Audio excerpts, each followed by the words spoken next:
So guys, welcome back to Speaker Nawe. So today nje bengifuna ukukhuluma ngama-event awu-2 enzakala this weekend okuyiwona I think abantu abaningi ba-confused bazoya kiphi because last year bekukhona i-group yabangani bami engingahambe nabo. They were coming from Eastern Cape beya kwi-Durban July for the first time. So this weekend bayabuyela baye kwesibili and bayabuza ukuthi like iyiphi i-event ekumele bekuyona between idlala Thukzin Sound Festival ne-First Durban Rock. So nje bengithi nje ngifuna sikhuluma lama-event awu-2 because same day and angesikhathi esifanayo, engise-Park, engise-Moses Mabhida, like awomakhelwane. So I think i-competition is highest right now and even amathikithi akhona, I think amathikithi akhona aseladayiswa awu-250 awe-30, awu-250 wale event. So abantu abaningi ba-confused bazoya ngakiphi because lenye i-hostwa udlala Thukzin, obvious udlala Thukzin uhamba no-Dog Durban. I think uyena mjito ophethe Durban right now, yona promoter ebusy because every Wednesday wenza i-event like every week. So kune-Wine Wednesday yenziwa yena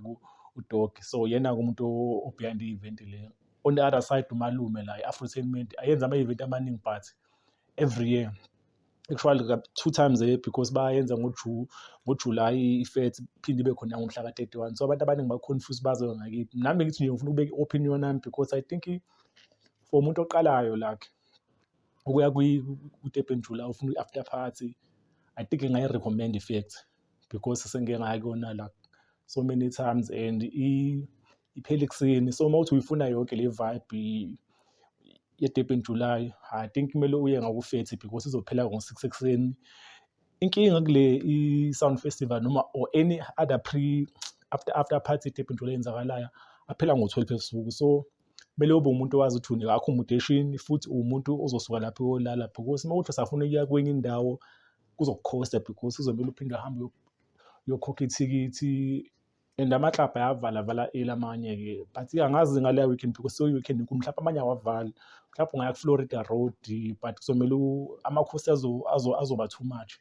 But uma ngijonga ama-line up, I think ayizibophele both side. So akwazi ukuthi uzothiwani but mina I think nje for umuntu ofuna ukuya e-Durban for the first time, i-experience e-First Durban Rocks iyona ezolasta isikhathi eside because izophela ekuseni futhi inama-artist amaningi and isebenze i-partnership ne-Gagas FM. So uzokhona ukuthi uphinde experience nabanye abasazi be-Gagas like bakhona abanye o-DJ, bakhona o-Happy Girl abenza umusic, bakhona o-Spin no-Nails. I think i-fete izoba bigger than idlala Thukzin but ingenzeka leya Thukzin ibe sold out because i-venue yakhona ne-capacity yabo I think incane. So le yangapha obviously akusiyo ijoke ukugcwalisa i-People's Park, i-space yakhona I think i-capacity yakhona i-around labo 20,000. So akuyona into easy after i-COVID ukuthi uphule i-crowd ya 20,000.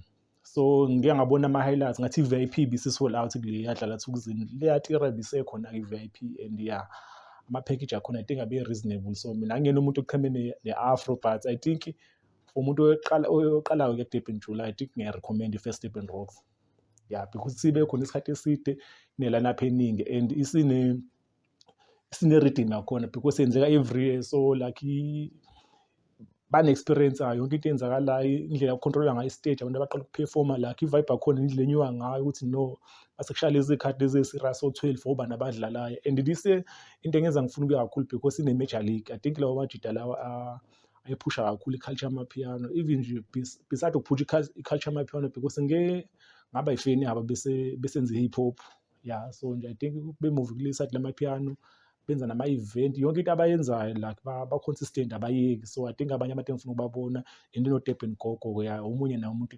ebengilongizwa kuthiwa uyi-best female DJ yamapiano but angazi ngimbone live. So abantu excited ukubabona kwi-fete-ke la ku-Durban Gogo, uZinxumalo, kube i-major league.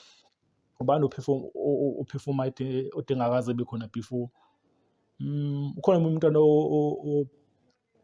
ngiyakhohlwa igama, noma uRosetta but I think u-DJ we-Deep House nawe kade ngilongizwa ngibona la ku-social media bembabaza. So nami ngiyafuna ukuthi ngimbone live-ke but i-experience yami like e-First Durban Rocks khona nje i-moment yase-afro la kuba khona i-hour lakhona like kuqhamuka odladla noSizwe, zonke lezi zase-afro hlezi nje zizosangana lapho. I think iyona special moment yami ye-Afrotainment-ke leyo e-stage lapho because I know igqomu lase-afro li-special.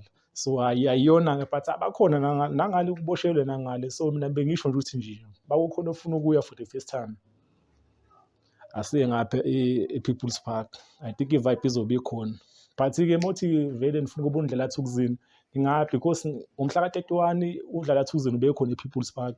Uyena umuntu odlale ngo-12. So thina sasikufetha ngoDisemba singene ngoDlala Thukzin lo nyaka. So yeah, izoba khona lento eshodayo ku-Fats because uDlala Thukzin akezuba bikho because I think right now makuziwa nge-mixing like e-KZN akekho umuntu osondela kulowo mjida lo. So abazofuna ukumbona bazombona ngale, but mina nje ngakhompara ama-event awu-2 I think iFats iyawina. So hayi elami ithikithi lizowela ngapha ngakufetha.